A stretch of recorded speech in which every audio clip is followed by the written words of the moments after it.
scale of Beethoven Ninth is huge. You can't play this music without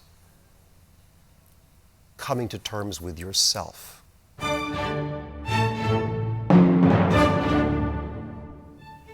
And a lot of the twists and turns of the journey we take together in this piece are reactions to one another. How much confession can we actually make in this performance of the things we really feel comfortable in feeling together? I think my favorite movement in the symphony is the fourth movement because it's so extraordinary. It starts with this incredible outburst. It's just terrifying.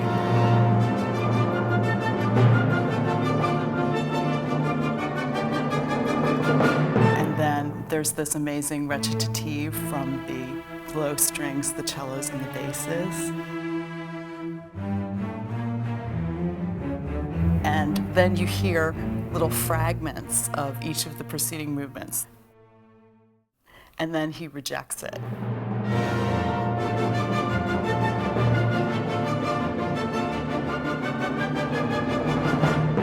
And finally, the baritone stands up in an incredible moment and says, "Oh no, friends, not these sounds, not these tones. We're going to go in a new direction here."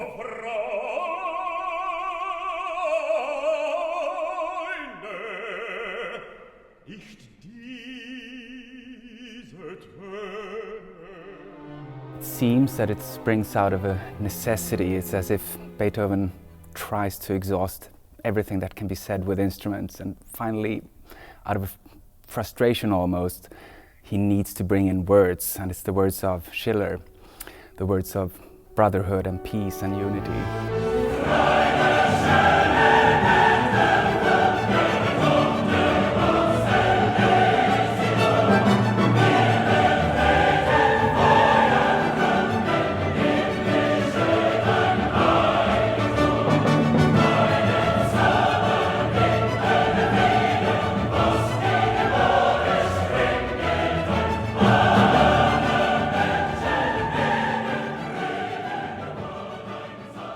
When I was 4 years old, I was given a very simple child's arrangement of the Ode to Joy, and I started playing it, and I became obsessed with it.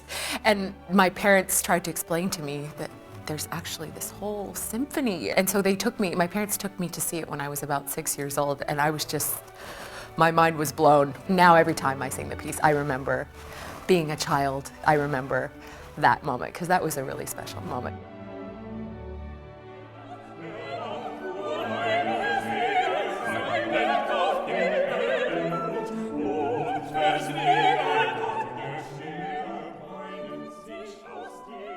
You're really kind of looking into your own life and your own experience and kind of recognizing in the piece Beethoven alluding to those kinds of experiences which become real because of the way you've experienced them in your own life. So it's kind of part you and part Beethoven, and that's what makes it come to life uniquely again.